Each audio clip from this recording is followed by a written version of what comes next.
Hey guys, it's Mr. Schmidt here, and in this video, we're going to bring back something we talked about in Unit 5, which is when you change total fixed or total variable cost, how does that affect other cost curves? And what we're going to do is take that concept you already learned in Unit 5 and apply it to the graph of a perfectly competitive firm. So let's go ahead and draw the firm for what may seem like the umpteenth time. So again, just the firm here. We don't need the market for this. Although if you want to draw the market with it as practice, that's not a bad idea. So, we're going to start out here and break even, which is something, oh, I don't like that, which is something that you are going to be doing a lot of in the next video, so just going to warn you that now. We'll go ahead and put this down here at QF. So that's the setup in break even. And so what I want to do is say, okay, if there's a change in fixed costs, how does that affect this graph? And if there's a change in variable costs, how does that affect this graph? So for this example, let's start with fixed cost here. And so let's say there is an increase in fixed costs. So how is that going to affect the graph? Well, if you go back to your notes from Unit 5, we know that if there is a change in total fixed costs, only one curve on this graph is going to change. And I'm ignoring all the others that aren't on here because frankly, they don't matter that much, okay? We could talk about AVC was shut down if you want, but in this case, the only one that's going to change here is average total cost, and it's going to increase. So what impact does that have on the graph? Well, first of all, let's make sure we can draw it. So ATC shifts up, and so it's going to look like this now. Okay, we'll call that ATC1. Okay, and I'll go ahead and put an up arrow to indicate it shifted up. And so what happens here? Well, because ATC is now above the price, now we have a loss, right? So an increase in fixed costs results in a loss, which that kind of makes sense, right? The firm's costs are now going to be higher than total revenue, and so you're going to have a loss. Now, notice here, we are still producing the QF, right? So when there is a change in fixed costs, average total cost will change, but equally important is marginal cost will not change. And the only way to get a different profit maximizing level of output is you got to either change marginal revenue and or marginal cost. And with a change in fixed costs, neither of those are going to change. And so we're going to still be at that same profit maximizing level of output, QF.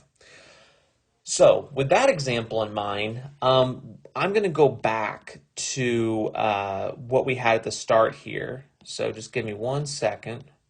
Okay.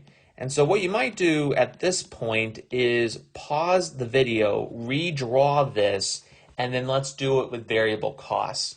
So, take a second and do that. I'm going to go ahead and put variable costs here. And so let's say there's a decrease in variable costs. We'll mix it up a little bit. We'll say there's a decrease in variable costs. So how would that affect this particular graph? Well, we know that the change in variable costs, ATC will decrease because there's a decrease in total variable cost, and so will marginal cost. Okay, they both are going to change in the same direction, and they're both going to decrease, which means when there's a change in variable costs, both marginal cost and average total cost are going to change. So let's go ahead and start with average total cost. So we're going to bring that down here, and then we're going to swing up ATC1, okay? And then we'll show a down arrow over here to indicate it moved down or decrease, right? And then with marginal cost, you got to be kind of careful here because in order to, we need to think about what we're doing with marginal cost here.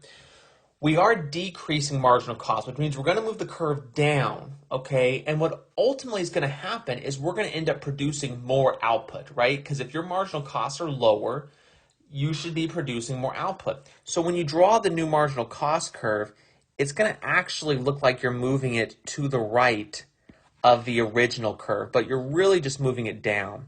And so now we have a new profit maximizing quantity over here, and we're going to call it QF1.